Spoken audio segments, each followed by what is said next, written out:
Hi friends, welcome back to malluangler. malluanglerന്റെ അടുത്തൊരു അടിപൊളി എപ്പിസോഡിലേക്ക് എല്ലാവർക്കും സ്വാഗതം കേട്ടോ. അപ്പോൾ ഇന്നത്തെ നമ്മുടെ വീഡിയോ എന്താണെന്ന് വെച്ച് കഴിഞ്ഞാൽ നമ്മുടെ ഫ്ലവർ ഹോണിൻ്റെ വീഡിയോ ആണ്. നമ്മൾ ഏകദേശം ഒരു 6 മാസം മുൻപേ ഒരു ഫ്ലവർ ഹോണിനെ മേടിച്ച് അക്വേറിയം ഒക്കെ സെറ്റ് ചെയ്തിട്ട് നല്ലൊരു വീഡിയോ ഇട്ടിട്ടുണ്ടായിരുന്നു. അത്യാവശ്യം നല്ല റീച്ചും ഉണ്ടായിരുന്നു, കുറേ പേര് ആ വീഡിയോ കണ്ടിട്ടുണ്ടായിരുന്നു. അപ്പോൾ ഇന്നത്തെ നമ്മുടെ വീഡിയോ എന്താണെന്ന് വെച്ച് കഴിഞ്ഞാൽ നമ്മുടെ ഫ്ലവർ ഹോണിൻ്റെ ഇന്നത്തെ അവസ്ഥ എന്താണെന്ന് ഞാൻ കാണിച്ചു തരാം. അന്ന് വാങ്ങിക്കുന്ന സമയത്ത് വളരെ ചെറിയൊരു ഹെഡൊന്നും അങ്ങനെ വന്നിട്ടുണ്ടായിരുന്നില്ല അവന്. പക്ഷെ ഇപ്പോൾ ആളാകെ മാറി കംപ്ലീറ്റ് പുതിയൊരു ലുക്കിലേക്ക് വന്നിട്ടുണ്ട് കേട്ടോ. ഏകദേശം 6 മാസം കൊണ്ട് അവനുണ്ടായിട്ടുള്ള ചേഞ്ചും കാര്യങ്ങളൊക്കെയാണ് ഇന്നത്തെ വീഡിയോയിൽ ഞാൻ നിങ്ങൾക്ക് കാണിച്ചു തരാൻ വേണ്ടി പോകുന്നത്. അപ്പോൾ ഏതായാലും ലോക്ക്ഡൗൺ അല്ലേ, പുറത്തൊന്നും പോകാണ്ട് സേഫായിട്ട് വീട്ടിൽ തന്നെ ഇരിക്കുകയാണ്. കുറേ കാലമായിട്ട് വീടിൻ്റെ പുറത്തു പോലും ഇറങ്ങാണ്ട് ഇരിക്കുകയാണ് കേട്ടോ. അപ്പോൾ ഏതായാലും നമ്മുടെ ഫ്ലവർ ഹോണിൻ്റെ പണ്ടത്തെ കുറച്ച് കാഴ്ചകളും അതുപോലെ തന്നെ അത് കമ്പയർ ചെയ്ത് ഇന്നത്തെ ഇപ്പോൾ ഉള്ള കണ്ടീഷനും ഞാൻ ജസ്റ്റ് ഒന്ന് കാണിച്ചു തരാം. അപ്പോൾ ഇവിടെ നല്ല മഴയും കാര്യങ്ങളൊക്കെ ആണ്, അതുകൊണ്ട് തന്നെ സേഫായിട്ട് ഇരിക്കുകയാണ്. വീട്ടിലെല്ലാവരും വീട്ടിൽ തന്നെ ഇരിക്കുക. നമ്മുടെ ഇപ്പോഴത്തെ കണ്ടീഷൻ എന്ന് പറഞ്ഞു കഴിഞ്ഞാൽ കുറച്ച് ക്രിട്ടിക്കലാണെന്ന് എല്ലാവർക്കും അറിയാം. അപ്പോൾ നമ്മുടെ ഫ്ലവർ ഹോണിൻ്റെ പഴയ കാഴ്ചകൾ കണ്ടിട്ട് നിങ്ങൾ വേഗം തിരിച്ചു പോകാം. അപ്പോൾ ഏകദേശം ഒരു 6 മാസങ്ങൾക്ക് മുൻപെയാണ് നമ്മൾ നമ്മുടെ വീട്ടിലേക്ക് പുതുതായിട്ട് ഒരു ഫ്ലവർ ഹോണിനെ മേടിക്കാൻ വേണ്ടി പോയിട്ടുണ്ടായിരുന്നത്. അപ്പോൾ അതിൻ്റെ കാഴ്ചകളൊക്കെ നമ്മുടെ ഈ ഒരു ചാനലിൽ തന്നെ കിടപ്പുണ്ട്. ഒരുപാട് പേര് കണ്ടിട്ട് നല്ല അഭിപ്രായം പറഞ്ഞൊരു വീഡിയോ കൂടെ ആയിരുന്നു. കുറേ പേരൊക്കെ നമ്മളോട് ചോദിച്ചിട്ടുണ്ടായിരുന്നു ആ ഒരു ഫ്ലവർ ഹോണിന് എന്ത് വിലയായിരുന്നു ഉണ്ടായിരുന്നത് എന്നൊക്കെ. അപ്പോൾ എൻ്റെ ഓർമ്മ ശരിയാണെന്നുണ്ടെങ്കിൽ ഏകദേശം 1000 രൂപയുടെ അടുത്താണ് നമ്മൾ ആ ഒരു ഫ്ലവർ ഹോണിന് വേണ്ടിയിട്ട് സ്പെൻഡ് ചെയ്തിട്ടുണ്ടായിരുന്നത്. എൻ്റെ ഒരു സുഹൃത്തിൻ്റെ അടുത്ത് തന്നെ അവൻ ഇമ്പോർട്ട് ചെയ്ത് കൊണ്ടുവന്ന ഒരു മീൻ വന്ന സമയത്ത് എന്നെ വിളിച്ച് എനിക്ക് തരുമായിരുന്നു ആ ഒരു മീൻ കേട്ടോ. അപ്പോൾ അന്നത്തെ ആ ഒരു ഫ്ലവർ ഹോണിൻ്റെ കണ്ടീഷൻ എന്താണെന്ന് നിങ്ങൾക്ക് മനസ്സിലാവും. അന്ന് നമ്മൾ ഈ ഒരു മീൻ അക്വേറിയത്തിലേക്ക് ഇടുന്ന കാഴ്ചകളൊക്കെ വളരെ വ്യക്തമായിട്ട് തന്നെ നമ്മുടെ ചാനലിൽ അപ്ലോഡ് ചെയ്തിട്ടുണ്ട്. അപ്പോൾ ആരെങ്കിലും ആ വീഡിയോസ് ഒന്നും കണ്ടിട്ടില്ല എന്നുണ്ടെങ്കിൽ തീർച്ചയായിട്ടും അതൊക്കെ ഒന്ന് പോയി കാണുക കേട്ടോ. വളരെ രസകരമായിട്ടുള്ള വീഡിയോ തന്നെയാണ്. അപ്പോൾ ഇതായിരുന്നു നമ്മുടെ ഫ്ലവർ ഹോണിൻ്റെ അന്നത്തെ ആ ഒരു കണ്ടീഷൻ എന്ന് പറയുന്നത്. ഇപ്പം നോക്കുന്ന സമയത്ത് നിങ്ങൾക്ക് മനസ്സിലാവും സാധാരണ ഒരു മീനിനെ പോലെ തന്നെയാണ് നമുക്ക് ഫീൽ ചെയ്യുന്നത്. അതിൻ്റെ ആ ഒരു ഹെഡും കാര്യങ്ങളൊക്കെ ഒരു സാധാരണ മീനിനെ പോലെ തന്നെ വളരെ ചെറിയൊരു ഹമ്പ് മാത്രമേ നമുക്ക് കാണാൻ വേണ്ടി പറ്റുന്നുള്ളൂ. എന്തായാലും 6 മാസങ്ങൾക്ക് ശേഷം ഇപ്പോൾ നമ്മുടെ ഫ്ലവർ ഹോണിൻ്റെ കണ്ടീഷൻ എന്താണെന്ന് ഞാൻ ജസ്റ്റ് നിങ്ങൾക്കൊന്ന് കാണിച്ചു തരാം കേട്ടോ.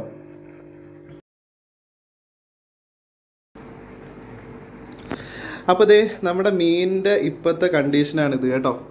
നല്ല രീതിയിൽ ഗ്രോ ആയിട്ടുണ്ട് മീൻ. നല്ല രസമില്ലേ ഇപ്പോൾ കാണാൻ.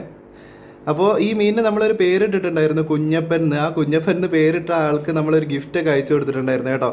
ഈ മീനിനെ ഞാൻ വെച്ചിട്ടുള്ളത് ഇതേ ഞാൻ വർക്ക് ചെയ്യുന്ന സ്ഥലത്താണ് കേട്ടോ.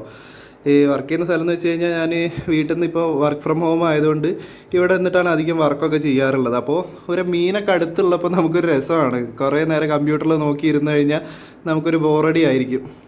അപ്പോൾ ധനു, നമ്മളെ മീനിൻ്റെ പേരെന്താ? കുഞ്ഞപ്പനോ? കണ്ടില്ലേ, ഇവന് ഫുഡ് കൊടുക്കലാണ് ഇവൻ്റെ മെയിൻ പരിപാടി. ഫുഡ് കൊടുക്കണോ മീനിന്? നമുക്ക് കുറച്ച് കഴിഞ്ഞിട്ട് കൊടുക്കാം. ഇന്ന് രാവിലെ ഇപ്പോൾ ഫുഡ് കൊടുത്തേ ഉള്ളൂ. അതാ കൈ വെച്ച് നോക്ക് മീനിൻ്റെ മേലെ, കണ്ടോ? നമ്മൾ കൈ വെക്കുന്നതിനനുസരിച്ചിട്ട് പുള്ളിക്കാരൻ ഇങ്ങനെ മൂവ് ചെയ്യും കേട്ടോ. നമ്മളെങ്ങനെ കൈ കൊണ്ടുവന്ന് അതിൻ്റെ പുറകെ ഇങ്ങനെ വരും. ഞാൻ ഇവനെ അവൻ്റെ റൂമിലാക്കിയിട്ട് ബാക്കി സംസാരിക്കാം കേട്ടോ. അപ്പോൾ ഇതാണ് നമ്മുടെ ഫ്ലവർ ഹോണിൻ്റെ ഇപ്പോഴത്തെ ലുക്ക് കേട്ടോ.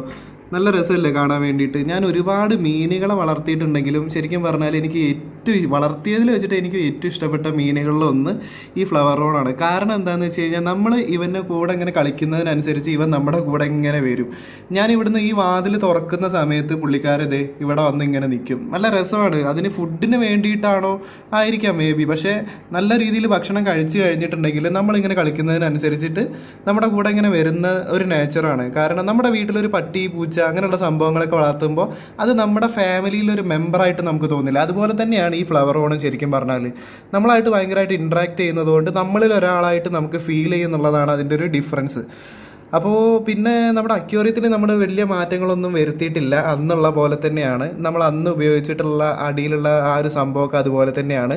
ഒരു സ്പോഞ്ച് ഫിൽറ്റർ ഉണ്ട്, അതിൻ്റെ പുറകിലൊരു ഹീറ്റർ ഉണ്ട്. ഹീറ്റർ നിർബന്ധമാണ് കേട്ടോ. കാരണം വെള്ളത്തിൽ വരുന്ന ചെറിയ മാറ്റങ്ങളൊക്കെ ഇതുപോലുള്ള മീനുകൾക്ക് പെട്ടെന്ന് എഫക്റ്റ് ചെയ്യും.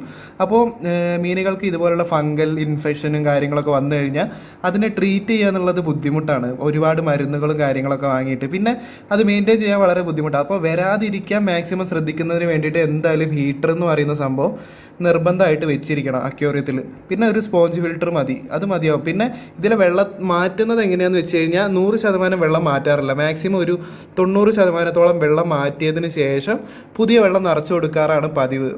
കംപ്ലീറ്റ് വെള്ളം ചേഞ്ച് ചെയ്ത് കഴിഞ്ഞാൽ മീനുകൾ ചത്തുപോകാനുള്ള ചാൻസ് ഒക്കെ കൂടുതലാണ്. അതിലെ ബാക്ടീരിയയുടെ ആ ഒരു സൈക്കിളും കാര്യങ്ങളൊക്കെ നഷ്ടപ്പെട്ടു പോയി കഴിഞ്ഞാൽ തീർച്ചയായിട്ടും മീനുകൾ ചത്തുപോകാനുള്ള ചാൻസ് ഉണ്ട്. അപ്പോൾ 90% വാട്ടർ ചേഞ്ചാണ് ഞാൻ ചെയ്യാറുള്ളത്. അതും ഒരു 2 ആഴ്ചയിൽ ഒരിക്കൽ 90% കുറച്ച് പുതിയ വെള്ളം ടോപ്പപ്പ് ചെയ്ത് കൊടുക്കാറാണ് ചെയ്യാറ്. പിന്നെ ഇത് എന്ന് വെച്ച് കഴിഞ്ഞാൽ നമ്മളിപ്പോൾ ലക്ഷദ്വീപിൽ പോയ സമയത്ത് അവിടുന്ന് എടുത്തുകൊണ്ട് വന്നതാണ് ഒരു കോറൽസ്. അത് പുതുതായിട്ട് വെച്ചിട്ടുണ്ട്. അതിൽ വേറെ വലിയ മാറ്റങ്ങളൊന്നും ഇപ്പോൾ അക്വേറിയത്തിൽ ചെയ്തിട്ടില്ല കേട്ടോ. അപ്പോൾ നിങ്ങൾ മാക്സിമം വീട്ടിൽ ഇതുപോലൊരു ഫ്ലവർ ഹോണ്ട മേടിച്ച് വെച്ച് നോക്കും. നല്ല രസമാണ്. കാര്യം നല്ല രസമായിട്ട് പിള്ളേർക്കൊക്കെ ഭയങ്കരമായിട്ട് ഇഷ്ടപ്പെടും. ഇവൻ്റെ കൂടെ അങ്ങനെ കളിച്ചിരിക്കാൻ വേണ്ടിയിട്ട് നല്ല രസമാണ്. അപ്പോൾ അന്ന് നമ്മൾ മീനിനെ മേടിച്ച സമയത്ത് കുറേ പേര് നെഗറ്റീവ് കമൻറ്റ് ഇട്ടിട്ടുണ്ടായിരുന്നു. കാരണം നമ്മൾ മേടിച്ചിട്ടുള്ള മീൻ ഹമ്പില്ല, അത് വലുതാവില്ല, അങ്ങനെ തന്നെ ആയിരിക്കും എന്നൊക്കെ പറഞ്ഞിട്ട് കുറേ പേര് നെഗറ്റീവ് കമൻറ്റ്സ് ഇട്ടിട്ടുണ്ടായിരുന്നു. പക്ഷേ ഇപ്പോൾ കണ്ടില്ല, ഈ ഒരു സിറ്റുവേഷനിൽ എത്തിയിട്ടുണ്ട് മീൻ. അപ്പോൾ നിങ്ങൾ വാങ്ങിക്കുമ്പോൾ മീനിന് ഹമ്പില്ല എന്നുള്ള ഇത് നിങ്ങൾ കൺസിഡർ ചെയ്യേണ്ട. അത് വലുതാവുന്നതിനനുസരിച്ച് ചിലപ്പോൾ അതിന് മാറ്റങ്ങൾ സംഭവിക്കാം. പിന്നെ ഇപ്പോൾ ഇതിൻ്റെ ഹമ്പിൽ ചെറുതായിട്ടൊരു കുറവ് വന്നിട്ടുണ്ട് കേട്ടോ. അത് ചില സമയത്ത് അങ്ങനെ സംഭവിക്കാറുണ്ട്. ചിലപ്പോൾ ഇതിൻ്റെ ഹമ്പ് നല്ല രീതിയിൽ വലുതാവും, ചിലപ്പോൾ കുറയും, ചിലപ്പോൾ കളറ് ഫെയ്ഡ് ആവും, അങ്ങനെയൊക്കെ സംഭവിക്കാറുണ്ട്. അത് ചിലപ്പോൾ മീനുകളുടെ ഒരു സ്ട്രെസ്സും കാര്യങ്ങളൊക്കെ കൊണ്ടായിരിക്കാം അങ്ങനെയൊക്കെ സംഭവിക്കുന്നത്. ചില മീനുകൾക്ക് അങ്ങനെ സംഭവിക്കാറുണ്ട്. അപ്പോൾ അതൊക്കെയാണ് നമ്മുടെ ഫ്ലവർ ഹോണിനെ കുറിച്ച് പറയാനുള്ളത്. ഒരുപാട് പേര് ചോദിച്ചിട്ടുണ്ടായിരുന്നു നമ്മുടെ ഫ്ലവർ ഹോണിൻ്റെ അപ്ഡേറ്റ്, അതുപോലെ തന്നെ ഓസ്കാറിൻ്റെ അപ്ഡേറ്റ്. ഓസ്കാറിനെ ഞാൻ പിന്നീട് ഒരു വീഡിയോയിൽ കാണിച്ചു തരാം കേട്ടോ. അപ്പോൾ അതൊക്കെയാണ് പറയാനുള്ളത്. പിന്നെ ഒരുപാട് പേര് ലക്ഷദ്വീപിലേക്ക് പോകുന്നതിൻ്റെ പ്രൊസീജിയേഴ്സിനെ കുറിച്ചിട്ട് വീഡിയോ ചെയ്യണമെന്ന് പറഞ്ഞിട്ടുണ്ടായിരുന്നു. അത് നമ്മൾ തീർച്ചയായിട്ടും ചെയ്യുന്നതായിരിക്കും. പിന്നെ എന്തെങ്കിലും നമ്മൾ പറയാൻ വിട്ടുപോയോ? ഒന്നും വിട്ടുപോയിട്ടില്ല എന്നാണ് വിചാരിക്കുന്നത്. പിന്നെ ഇവന് നമ്മളിപ്പോൾ കൊടുക്കുന്ന ഫുഡെന്ന് വെച്ച് കഴിഞ്ഞാൽ നമ്മൾ ഇതിന് ഫ്ലവർ ഹോണിന് ഡെഡിക്കേറ്റഡ് ആയിട്ട് കുറച്ച് ഫുഡൊക്കെ വരുന്നുണ്ട്. അത് ഞാൻ എൻ്റെ ഒരു ഫ്രണ്ടിൻ്റെ കയ്യിൽ നിന്ന് വരുത്തിച്ചിട്ടുണ്ടായിരുന്നു, ചെന്നൈയിലുള്ള. അപ്പോൾ നമ്മുടെ നാട്ടിലൊക്കെ അധികവും കിട്ടുന്നത് ഇത് അത്ര ക്വാളിറ്റി ഫുഡ് അല്ലാത്തതുകൊണ്ട് നമ്മളൊരു ഫ്രണ്ട് ഇമ്പോർട്ട് ചെയ്യുന്നുണ്ട്. അപ്പോൾ പുള്ളിക്കാരൻ്റെ അടുത്ത് പറഞ്ഞിട്ട് ഞാൻ ഫുഡ് ഇമ്പോർട്ട് ചെയ്തിട്ടാണ് ഇപ്പോൾ കൊടുത്തുകൊണ്ടിരിക്കുന്നത്. അതിൻ്റെ ഒരു ഡിഫറൻസ് മീനിന് എന്തായാലും ഉണ്ട് കേട്ടോ. പിന്നെ ചെമ്മീൻ, ജീവനുള്ള ചെമ്മീൻ, അതുപോലെ തന്നെ അങ്ങനെയുള്ള സംഭവങ്ങളൊക്കെ ഇടയ്ക്ക് കൊടുക്കാറുണ്ട്. അതൊക്കെ ഇവന് ഭയങ്കര ഇഷ്ടമാണ് കഴിക്കാൻ വേണ്ടിയിട്ട്. അപ്പോൾ അതൊക്കെയാണ് പറയാനുള്ളത്. കൈയൊക്കെ വെച്ച് കഴിഞ്ഞിട്ടുണ്ടെങ്കിൽ നല്ല രീതിയിലൊരു കടിയൊക്കെ കിട്ടും കേട്ടോ. അതൊക്കെ ശ്രദ്ധിക്കണം. അപ്പോൾ ഏതായാലും നമുക്ക് അടുത്തൊരു വീഡിയോയിലൂടെ വീണ്ടും കാണാം. അടുത്ത വീഡിയോ എന്ന് വെച്ച് കഴിഞ്ഞാൽ എനിക്ക് തോന്നുന്നു അത് നമ്മുടെ ലക്ഷദ്വീപിലേക്ക് എങ്ങനെ പോകുന്നതിനെ കുറിച്ചിട്ടുള്ള പ്രൊസീജിയേഴ്സിനെ കുറിച്ചിട്ടൊക്കെ പറഞ്ഞിട്ടുള്ളൊരു വീഡിയോ ആയിരിക്കും മാക്സിമം. അപ്പോൾ അടുത്തൊരു വീഡിയോയിലേക്ക് വീണ്ടും കാണുന്നത് വരേക്കും. ബായ്.